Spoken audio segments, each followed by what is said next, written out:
अस्सलाम वालेकुम नाज़रीन, खैबर खां अब्दुल हई शौक़ जी ख़बर ॾींदा हलूं। DC मटियारी तरफ़ां 10 ॾींहनि लाइ स्मार्ट लॉकडाउन ख़िलाफ़ शहरिन पारां मुज़ाहिरो ऐं एहतजाज कयो।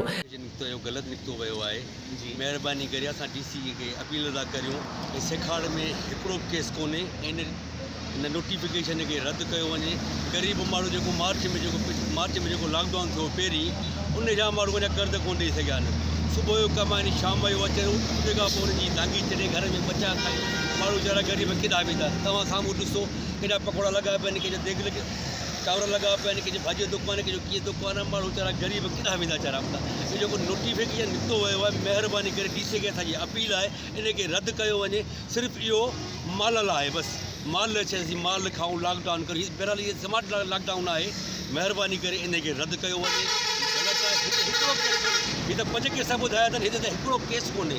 हिकिड़ो केस तव्हां ॿुधायो किथे निकितो आहे, केस आई कोन। इहो ग़लति आहे। महिरबानी करे असांजी अपील आहे DC खे हिनखे रद्द कयो वञे नोटिफिकेशन खे। इहो सिर्फ़ु माल लाइ, ॿियो कुझु बि कोन्हे। माल अब त स्मार्ट लॉकडाउन जो ऐलान करे छॾियो आहे, पर स्मार्ट लॉकडाउन उन्हनि जॻहियुनि ते वाजिबु आहे जिथे कोरोना वायरस जा केस वधियल हुजनि। हिते त फ़िलहालु नंढड़ो ॻोठ आहे, का बि शइ अहिड़ी कोन थी नज़र अचे।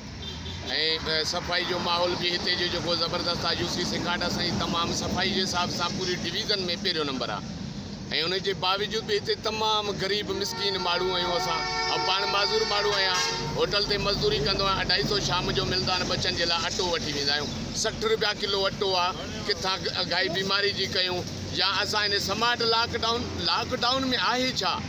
हीअ त असांखे पोइ हिते बर्बादु कयो पियो वञे। हिन अहिड़ी बादशाही में ज़ुल्म आई असां सां।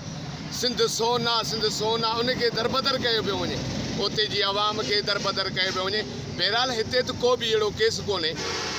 असां त कंहिंखे खंघंदे बि कोन था ॾिसूं, कंहिंखे सिंग कढंदे बि कोन था ॾिसूं। हेॾे वॾे सियारे में छा मुतालबो आहे DC खे? त महिरबानी करे हीअ जेका लॉकडाउन आहे, हीअ जेको अब ॻाल्हि उहा हली आहे, हीअ तमामु ग़लति ऐं कूड़ी आहे। हिन खे ग़लति सम्झो वञे, हिन खे जेको रिकॉर्ड तां हटायो वञे, जीअं त असां ग़रीब माण्हू पंहिंजी ज़िंदगी जो जीअण जो त असांखे हक़ मिले। नोटिफिकेशन जेको हिननि कढियो आहे, भला 5 माण्हू बसि साईं ज़ाहिर त कनि त कहिड़ा आहिनि। हाणे हेॾो वॾो शहर आहे, असीं 5 माण्हुनि खे किथे ॻोल्हियूं न कहिड़ा आहिनि, छा आहे? को बि कोन्हे। हीअ सॼो कूड़ आहे। ऐं ॿियो माल कमाइण जो ज़रियो आहे, ॿियो कुझु कोन्हे। आवाम खे परेशान करण जो ज़रियो आहे। अॻु में जेको लॉकडाउन थियो, तव्हां ॾिठो पूरो शहर बंदि हो। उहे माण्हू वीचारा होटलुनि वारा, के ॿिनि वारा केॾा वेंदा। ऐं असांजो इहो मुतालबो आहे त महिरबानी करे हिनखे रद्द कयो वञे, माण्हुनि खे जीअण जो हक़ ॾिनो वञे।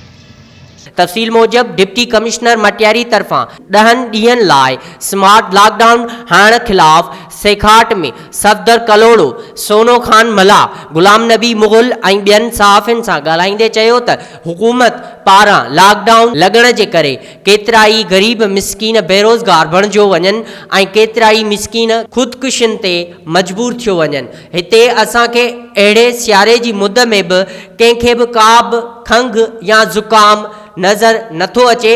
DC मटियारी चवे थो त हिते कोरोना जा 6 केस आहिनि। असां DC साहब खां पुछूं था त उहे कोरोना जा मरीज़ किथे आहिनि। बाक़ी DC मटियारीअ पारां हथरादू बिल ठाहे कोरोना जा केस ज़ाहिर कया विया आहिनि। सो खुदारा लॉकडाउन ख़तमु करे ग़रीब मिसकीन माण्हुनि खे फ़ाक़ा कशी खां बचायो वञे।